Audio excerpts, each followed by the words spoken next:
கர்த்தருடைய பரிசுத்தமான நாமம் மகிமைப்படுவதாக. ஆசீர்வாதமான ஒரு நல்ல காலவேளையில் அனுதினம் அண்ணா என்கிற வேத தியானத்தினால் உங்களை சந்திப்பதில் மிகுந்த சந்தோஷம்.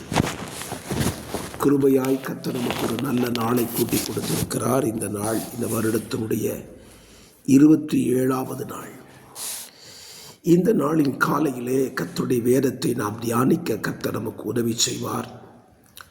வேதத்தை நமது கரத்தில் அவர் எழுதி கொடுத்திருக்க காரணம், நாம் அதை படித்து அதன்படி வாழ வேண்டும் என்பதற்காகத்தான் வேதத்தை நமக்கு எழுதி கொடுத்திருக்கிறார். வேதத்தின் மகத்துவங்களை அவர்களுக்கு எழுதி கொடுத்தேன், அவர்களோ அதை அந்நிய காரியமாய் எண்ணினார்கள் என்று வேதம் சொல்லுகிறது. ஆகவே வேதத்தை நாம் அந்நிய காரியமாய் எண்ணாதபடி நமக்காக எழுதப்பட்டது அல்லது எனக்காக எழுதப்பட்டது என்று சொல்லி விசுவாசித்து அதை வாசியுங்கள். அது உங்களுக்கு பலனாயிருக்கும். இந்த காலவெளியிலையும் 2 ராஜாக்கள் 20ஆம் அதிகாரத்தை வாசித்து தியானியுங்கள். இந்த அதிகாரத்தில் எசேக்கியா ராஜாவின் வாழ்வை குறித்து சொல்லப்பட்டிருக்கிறது. அவனுடைய வாழ்க்கையில் ஏற்பட்ட ஒரு வியாதி நிமித்தம் மரண தருவாய்க்கு போகிறான். தேவனிடத்தில் அவன் நாட்கள் முடியப் போகிறது என்று தெரிந்தவுடனே தேவனிடத்தில் ஜெபித்து ஆயுசு நாட்களை கூட்டி வாங்கி கொள்ளுகிறான். இந்த அதிகாரம் அவனுடைய மரணத்தையும் குறித்து எழுதப்பட்டிருக்கிறது. இந்த காலை வேளை நம்முடைய சிந்தை எசேக்கியாவிடத்தில் நன்மையான காரியமும் காணப்பட்டது, தீமையான காரியமும் காணப்பட்டது.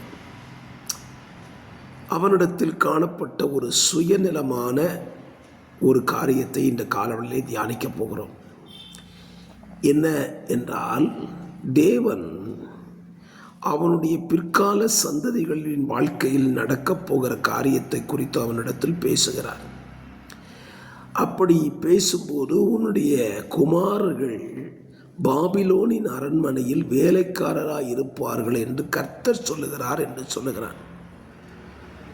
எசேக்கியா இஸ்ரவேலின் ராஜா, ஆனால் அவன் பிள்ளைகள் பாபிலோனின் அரண்மனையில் வேலைக்காரராய் இருப்பார்கள் என்று சொல்லுகிறான். ஒரு ராஜாவின் பிள்ளைகள் வேலைக்காரனாய் மாற முடியுமா? இதை கர்த்தர் சொல்லுகிறார். இப்படி நடக்கும்னு சொன்ன உடனே எசேக்கியாவின் பதிலை கவனியுங்கள். நீர் சொன்ன காரிய வார்த்தை நல்லதுதான் என்று சொன்னான். நீர் சொன்ன வார்த்தை நல்லது என்று சொல்லுகிறான். எது நல்லது? அவன் பிள்ளைகள் அடுத்த நாட்டில் போய் வேலைக்காரராக இருக்கிறது நல்லதா? யோசித்து பாருங்கள். உங்கள் பிள்ளைகள், நீங்கள் செல்வ சீமானாய் வாழுகிறீர்கள். உங்கள் பிள்ளைகள் இன்னொருத்தன்ட்ட போய் வேலைக்காரனாக வேலை செய்வான் அப்படின்னு சொன்னால் நீங்கள் ஏற்றுக்குவீங்களா? ஆனால் எசேக்கியா அதை நல்லது என்று சொல்லுகிறான். சொல்லிவிட்டு சொல்லுகிறான், என் நாட்களிலாவது சமாதானமும் உண்மையும் இருக்குமே என்றான். சுயநலவாதி தானே. நம்ம வாழ்க்கையில் நம்ம அப்படி இருக்கவே கூடாது. நான் நல்லா இருந்தால் போதும், நான் இருக்கிற வரைக்கும் நல்லா வாழணும், அதுக்கு பிறகு என் பிள்ளைகள் எப்படி போனான்னு, என் குடும்பம் எப்படி போனான்னு. தவறு. நாம் எப்படி இன்றைக்கு கிறிஸ்துவுக்குள் நன்றாக இருக்கிறோமோ அதே போல தான் நம்முடைய தலைமுறைகளும் நன்றாக இருக்க வேண்டும் என்று சிந்திக்க வேண்டும். அதை விட்டுவிட்டு என் காலத்தில் சமாதானம் இருந்தால் போதும், என் காலத்தில் நான் ஆசீர்வாதமாக இருந்தால் போதும் என்று நினைப்பீர்களானால் நீங்கள் சுயநலவாதிகள். ஆகவே இந்த காலவெளியில் சுயநலவாதிகளாக இராதபடிக்கு நம்முடைய சந்ததிகளை குறித்த கவலை உடையவர்களாய் நாம் இன்றைக்கு கிறிஸ்துவை எப்படி சேவிக்கிறோமோ, கிறிஸ்துவை எப்படி பின்பற்றுகிறோமோ, அதே போல நம்முடைய சந்ததியும் கிறிஸ்துவை பின்பற்ற வேண்டும் என்று நீங்கள் நினைக்க வேண்டும்.